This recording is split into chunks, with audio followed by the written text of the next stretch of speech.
నమస్తే, నా పేరు Shivaji. Welcome to our channel. So నిన్న జగన్మోహన్ రెడ్డి గారు అరగంట ప్రయాణాన్ని 6 గంటలకు సాగదీసి మొత్తానికి అంబటి రాంబాబు గారి కుటుంబ సభ్యులను అయితే పరామర్శించడం జరిగింది. అసలు అంబటి రాంబాబుని ఎందుకు అరెస్ట్ చేశారు?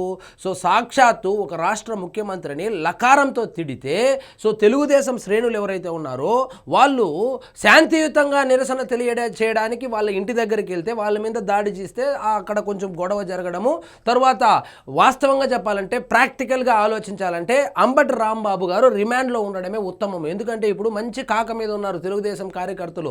ఈ రేపు పొద్దున ఏదైనా జరగరానిది జరిగితే కూటమి ప్రభుత్వానికి, ముఖ్యంగా తెలుగుదేశం పార్టీకి చెడ్డ పేరు వస్తుంది కాబట్టి సో ఆయన జైల్లో ఉండడమే ఉత్తమము. సో అంబటి రాంబాబు గారి పాయింట్ ఆఫ్ వ్యూలో కనుక ఆలోచిస్తే ఆయన చేసినటువంటి తప్పు ఏదైతే ఉందో 14 రోజులు రిమాండ్లో ఉంటే కనుక సో ఈ అందరూ కొంచెం అట్లీస్ట్ మర్చిపోతారు. తర్వాత వచ్చినా కూడా తర్వాత యాజ్ యూజువల్గా బూతులు తిట్టుకోవచ్చు, ఎందుకంటే బయట వచ్చినా కూడా ఆయన చేసే పని అదే కాబట్టి.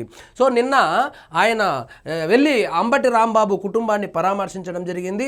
సో ఆ అర్ధగంట ప్రయాణాన్ని 6 గంటలు చేశాడు. సో ఎక్కడికి వెళ్ళినా జగన్మోహన్ రెడ్డి గారు పెళ్లికి వెళ్ళినా, చావుకి వెళ్ళినా, ఏదైనా ఫంక్షన్కి వెళ్ళినా, పరామర్శకి వెళ్ళినా జన సమీకరణ, బల ప్రదర్శన. ఆఖరికి కోర్టుకి వెళ్ళినా కూడా, హైదరాబాద్కు కోర్టుకి వెళ్ళాడు, అక్కడ కూడా జన సమీకరణ, బల ప్రదర్శన. సో సేమ్ టెంప్లెట్తో జన సమీకరణ, భారీగా జన సమీకరణ చేసుకొని బల ప్రదర్శనకు దిగాడు గుంటూరు వేదికగా. సో వెళ్ళి ఏం మాట్లాడాడు అంటే సో తిట్టాడంట, సారీ చెప్పాడంట. ఎక్కడ చెప్పాడో ఈయనకేమైనా ఫోన్లో చెప్పాడో తెలియదు కానీ సో ఇంటికి వచ్చి ప్రెస్ మీట్ పెట్టి అలా తిట్టకూడదని బాధపడినటువంటి ఆ పెద్ద మనిషిని అరెస్ట్ చేస్తారా అని చెప్పి సో లకారంతో తిట్టేసి అలా తిట్టకుండా ఉంటే బాగుండేది అని బాధపడినటువంటి వ్యక్తిని అరెస్ట్ చేస్తారా అని చెప్తే ఇదే సూత్రము మీరు అధికారంలో ఉన్నప్పుడు ఎందుకు అవలంబించలేకపోయారు?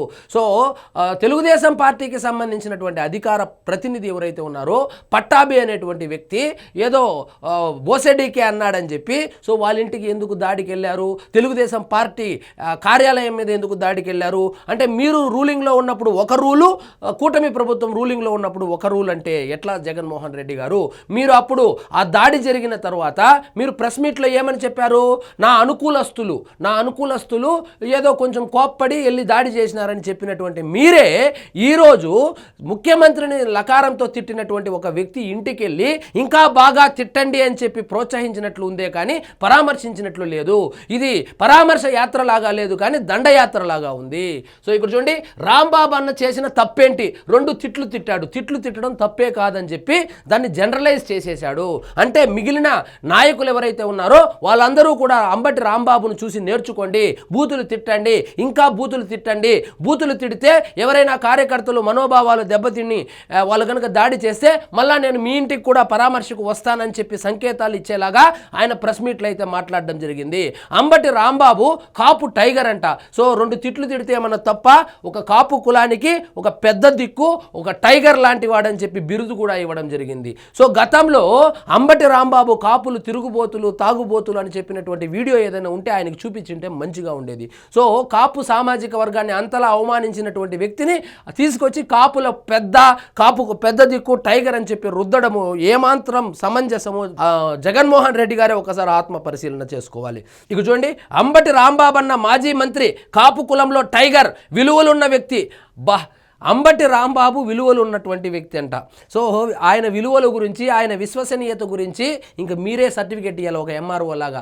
ఆయన విలువల గురించి, ఆయన విశ్వసనీయత గురించి, ఆయన క్యారెక్టర్ గురించి గుంటూరు జిల్లాలో ఎవరిని అడిగినా చెబుతారు, మీ కార్యకర్తలను అడిగినా కూడా చెబుతారు. మీరు వచ్చి సర్టిఫికెట్ ఇవ్వడము హాస్యాస్పదంగా ఉంది. అలాంటి వ్యక్తిని వేధించిన పోలీసులను మా ప్రభుత్వం వచ్చాక యూనిఫామ్స్ విప్పించి బొక్కలో పెట్టి వడ్డీతో సహా చెల్లిస్తాం.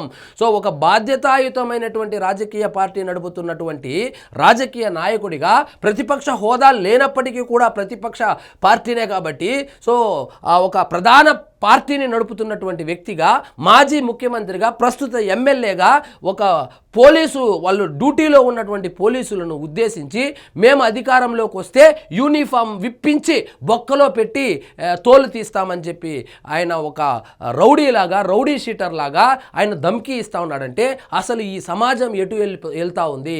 ఒక బాధ్యతాయుతమైనటువంటి వ్యక్తి మాట్లాడవలసినటువంటి మాటలా ఇవి? ఆయన ఏం చెప్తున్నాడు? సో మేము రౌడీయిజం చేస్తాం, గూండాయిజం చేస్తాం, చేస్తాం, వచ్చిన తర్వాత పోలీసులను కూడా చూడకుండా బొక్కలో పెడతామని ఇండైరెక్ట్గా రాజారెడ్డి రాజ్యాంగాన్ని అమలు చేస్తామని చెప్పి చాలా స్పష్టంగా చెబుతా ఉన్నారు. సో మీరు అమలు చేయాల్సినటువంటి అవసరం లేదు సార్. ఇది అమలు చేస్తేనే కదా మనకు 151 సీట్ల నుంచి 11 సీట్లకు పడిపోయింది. కొత్తగా మీరు ఏం చేయబోతారు? మీరు ఒకసారి అధికారంలోకి వస్తే అసలు ఏమేమి చేయకూడదు అన్నీ అప్పుడే చేసేశారు సార్. సో ఏ విధంగా ప్రతిపక్ష నాయకులను ఇబ్బంది పెట్టారు, కార్యకర్తలను ఇబ్బంది పెట్టారు, పోలీసులను ఇబ్బంది పెట్టారు. సో మీకు అనుకూలంగా ఉన్నటువంటి పోలీసులను వాడుకొని ఏ విధంగా మీరు ఒక చట్టాన్ని మీ చేతిలో తీసుకొని ఏ విధంగా ఒక వ్యవస్థను నడిపించారో అందరూ చూశారు. కాబట్టే మీరు ప్రతిపక్ష నాయకుడిగా కూడా పనికిరారని చెప్పే ప్రతిపక్ష హోదా కూడా ఇవ్వలేదు జగన్మోహన్ రెడ్డి గారు.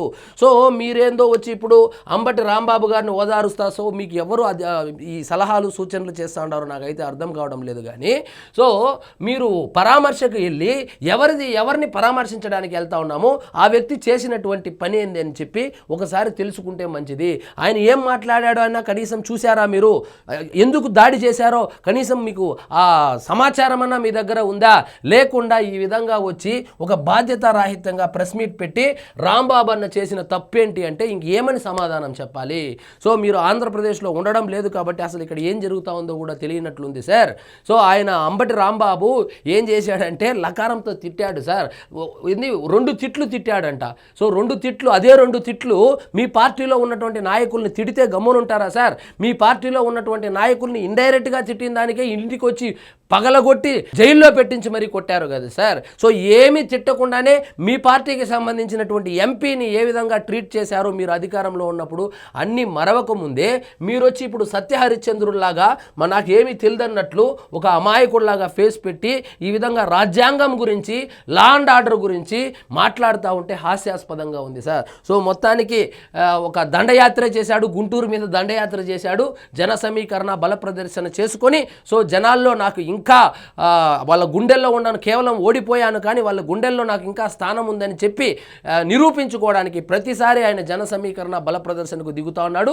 యాజ్ యూజువల్గా నిన్న కూడా జన సమీకరణ చేసుకొని బల ప్రదర్శనకు వెళ్ళి అర్ధగంట ప్రయాణాన్ని 6 గంటలు చేసి వాళ్ళ ఇంట్లో ఒక అర్ధగంట ఉండి 1.5 గంట సేపు ప్రెస్ మీట్ అయితే పెట్టడం జరిగింది. ఆ ప్రెస్ మీట్లో కూడా వాళ్ళు ఎవరో రాసిచ్చి అది రాసిచ్చిందన్నా ముందు జోలో పెట్టుకొని పోతాడా? అది కూడా లేదు. పేరు నేను అడుగుతున్నాడు అన్న స్క్రిప్ట్ ఏదన్నా అని. సో మీరు ఎప్పుడు బయటకు వచ్చినా మీ ఓటు పర్సెంట్ 1-2% తగ్గిపోవడం తప్పితే ఇంకేమీ లేదు సార్. జనాలు దీన్ని హర్షించారు సార్. ఒక సాక్షాత్తు ఒక ముఖ్యమంత్రిని నోటికి వచ్చినట్లు మాట్లాడడము, రాజకీయాలు వేరు, రాజకీయ విమర్శలు వేరు, ఈ విధంగా బూతులు మాట్లాడడం వేరు. సో ఈ రెండింటికి ఎప్పుడు డిఫరెన్స్ తెలుసుకుంటారో అప్పుడే మీకు రాజకీయంగా మనుగడ ఉంటుంది జగన్మోహన్ రెడ్డి గారు. సో ఇదండి ఈరోజు మన టాపిక్. మీకు ఈ వీడియో నచ్చినట్లయితే లైక్ చేయండి, షేర్ చేయండి, ఛానల్ మాత్రం సబ్స్క్రైబ్ చేసుకోవడం మర్చిపోవద్దు.